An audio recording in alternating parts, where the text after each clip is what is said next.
Сәлеметсіздер ме, құрметті әріптестер? Мен Талдықорған қаласындағы Назарбаев зияткерлік мектебінің физика пәнінің мұғалімі Жазира Задашқызы. Барлықтарыңызды жаңа оқу жылының басталуымен құттықтаймын. Уақыт мектеп оқушыларына жаңа талаптар қоюда. Оқушының смарт мақсаттар қойып, оған жетуін, оқыту уақытын нәтижелі қолданып, тиімді оқыту технологияларын таңдау дағдысын дамытуға мүмкіндік беретін дербес білім беру бүгінгі таңда білім беру үдерісіндегі маңызды қадам. Бүгінгі конференцияда өзімнің дербес білім беру бойынша тәжірибемді назарларыңызға ұсынамын. Дербес білім беру сәтті жүзеге асуының елеулі бір факторы ол оқу ресурстарын тиімді түсіну. Көрнекі мысал ретінде 11 сыныптың 3 тоқсанында оқытылатын жылу физикасы тарауын алайық. Тарау молекулалық физика және термодинамика бөлімдерін меңгеруге бағытталған 18 оқу мақсатын қамтиды. Қалыпты жағдайда бұл оқу мақсаттарын жүзеге асыруға 40 сағат 7 аптадай уақыт кетеді. Менің тәжірибемде дербес оқыту үдерісі келесі кезеңдерден тұрады: жоспарлау, оқу ресурстарын ұсыну, оқушының дербес әрекеті, мұғалімнің қолдауы, жиынтық бағалауды ұйымдастыру және кері байланыс. Ең алдымен оқушымен бірігіп жоспар құрып, оқу мақсаты мен қолданылатын ресурстармен қалай жұмыс жасау керектігін талдадық. Бұл тарау бойынша негізгі білім 10 сыныптың бағдарламасында игерілгендіктен 3 апта көлемінде меңгеруді жоспарладық. Келесі ресурстарды ұсыну. Тақырып бойынша оқу материалдарын жеке бермей, тарау бойынша қағаз және электронды түрде толық ұсындым.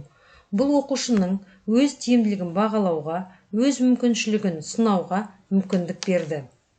Теориялық материалдарды игеруге қажетті кітаптардың электронды нұсқасы және кітаптың өзі оқушыда болғаны дұрыс. Оқушыға альтернативті кітаптарды ұсынып, қай кітаптан қай тақырып бойынша ақпарат алуға болатынын көрсеткен абзал. Сонымен қатар, оқушыға қысқа мерзімді видеоресурстар беру өз бетімен білім алуға мүмкіндік береді.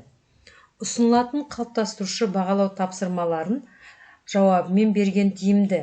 Себебі оқушы өзін-өзі бағалауына, өз қатесіне талдау жасауға, қай оқу мақсаты бойынша мұғалімнен кеңес алу керектігін анықтауға көмектеседі.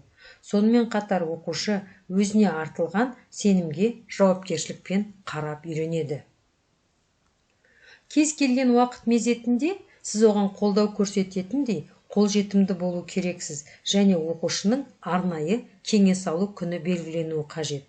Аптаның соңында, егер оқушы дайын болса, қалыптастырушы бағалау нәтижесіне кері байланыс алғаннан кейін жиынтық бағалау жүргізіліп, нәтижесі оқушыға ұсынылады. Яғни оқушы алдын ала жиынтық бағалау тапсырмасын орындай алады. Дербес оқытуды жақсарту бойынша оқушыға жүргізілген сауалнамада жиынтық бағалау 90-ның басында дайын тұрғаны дұрыс. Себебі оқушы жоспардан бұрын тарауды аяқтауы мүмкін. Яғни бізде келешекте ескеру қажет нәрсе ол жоспардың икемді болуы.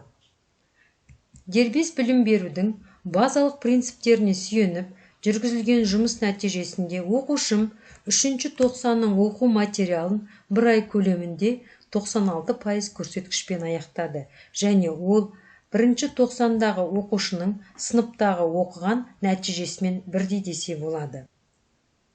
Келесі кезекте дербес білім беру бойынша оқушы үнін назарларыңызға ұсынамын. Всем здравствуйте, меня зовут Леулиев Алим, я ученик 12 класса Назарбаев интеллектуальной школы города Талдыкорган. Я успешно обучаюсь на персонализированном обучении по предметам математика и физика. Для чего нужно персонализированное обучение? Существует множество учеников, которые обладают высоким потенциалом в том или ином предмете и могут закончить курс обучения намного быстрее других. Зачастую такие ученики быстро усваивают материал, но не могут идти дальше, так как в рамках класса их задерживают другие ученики, которым нужно больше времени для изучения материала. Персонализированное обучение позволяет таким ученикам заниматься самостоятельно, вне зависимости от других, а также делает это намного быстрее. Благодаря этому ученик выигрывает уйму времени и направляет его в другое, нужное ему русло. Какими качествами должен обладать ученик, который хочет учиться на персонализированном обучении?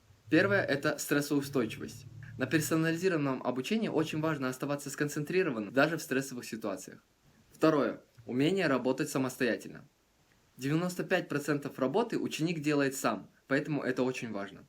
Третье и последнее – это ответственность. На персонализированном обучении ученик выходит из постоянного контроля учителя. В такие моменты очень важно оставаться ответственным и делать все, что ему нужно. Какова же роль учителя? Во-первых, учитель направляет, дает материал, задания, ответы на задания, а также обучающие видеоролики. Во-вторых, учитель помогает, то есть отвечает на вопросы, помогает решить задания. В-третьих, учитель поддерживает. Часто у учеников бывают стрессовые ситуации. В такие моменты учитель поддерживает морально. Какой совет я бы дал ученику, который собирается обучаться персонализированно? Первое. Не бойтесь рисковать. Не бойтесь подавать на персонализированное обучение. Это не билет в один конец. Всегда можно вернуться, если будет тяжело. Второе. Не бойтесь трудностей. Вначале будет тяжело, и даже очень. Однако потом вы приспособитесь и станет намного легче. Третье. Не тратьте время зря. Вкладывайтесь по полной, используйте каждую минуту, чтобы выиграть как можно больше времени и направить его в то, что вам нужно. Спасибо. Біз ұсынған ақпараттар тиімді болды деген сенімдеміз. Назарларыңызға рахмет.